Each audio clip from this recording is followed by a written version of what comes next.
ભૂમાફિયા જયેશ પટેલના ભાઈ ધર્મેશ રાણપરિયા સહિત 5 શખ્સો સામે હત્યાની ધમકી અને પઠાણી ઉઘરાણી તેમજ ગોંધી રાખ્યા હોવાનો સીટીએ પોલીસ મથકમાં ગુનો નોંધવામાં આવ્યો હતો। ત્યારે એલસીબી પોલીસ દ્વારા ભૂમાફિયા જયેશ પટેલના ભાઈ ધર્મેશ રાણપરિયા, જેઠાભાઈ હાથલિયા, હરીશ ગંડા, ઉપેન્દ્ર ચાંદ્રા અને કિરીટ ગંધા સહિત 5 આરોપીને જૂનાગઢથી દબોચી લીધા છે। ત્યારબાદ સીટીએ પોલીસ સ્ટેશનના પીઆઈ નિકુંજ ચાવડા સહિતના સ્ટાફ દ્વારા કોર્ટમાં રજૂ કરવામાં આવ્યા હતા। ત્યારબાદ સીટીએ પોલીસે રિમાન્ડની માંગણી સાથે કોર્ટમાં રજૂ કર્યા હતા અને કોર્ટ દ્વારા તેમને 2 દિવસના રિમાન્ડ મંજૂર કર્યા હતા। સિટી એ ડિવિઝન પોલીસ સ્ટેશનમાં ગત 26 તારીખના રોજ ગુનો દાખલ કરવામાં આવેલો હતો, જેમાં નાણાં ગીરદાર ના એક્ટ તેમજ ભારતીય ન્યાય સંહિતાની કલમ મુજબ અલગ અલગ કલમો દાખલ કરવામાં આવેલી હતી। આ ગુનાની વિગત મુજબ જે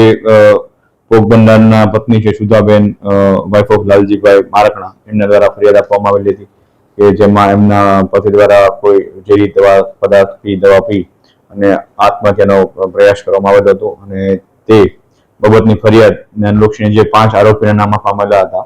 તે 5 આરોપી ધર્મેશ મુરજી રાણપરિયા, જેઠા હાથલિયા, હરીશ ગંધા, ઉપેન્દ્રભાઈ ચાંદ્રા, કિરીટભાઈ ગંધા, આ 5 આરોપીઓને ગઈકાલે અરેસ્ટ કરવામાં આવેલા છે, અટક કરવામાં આવેલો છે અને આ 5 આરોપીઓને નામદાર કોર્ટમાં રજૂ કરી અને પોલીસ કસ્ટડી રિમાન્ડ માટે રજૂ કરવામાં આવેલા હતા, જે દરમિયાન દિન 2 ના રિમાન્ડ તમામ 5 આરોપીને મંજૂર થયેલા છે અને હાલ 5 આરોપી પોલીસ કસ્ટડીમાં હોય આગળની તપાસ હાલ ચાલુમાં છે।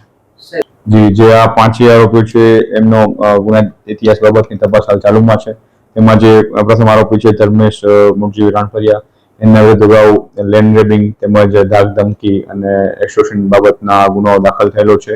અલગ અલગ 5 જેટલી એફઆઈઆર એમના વિરુદ્ધ અગાઉ થયેલી છે,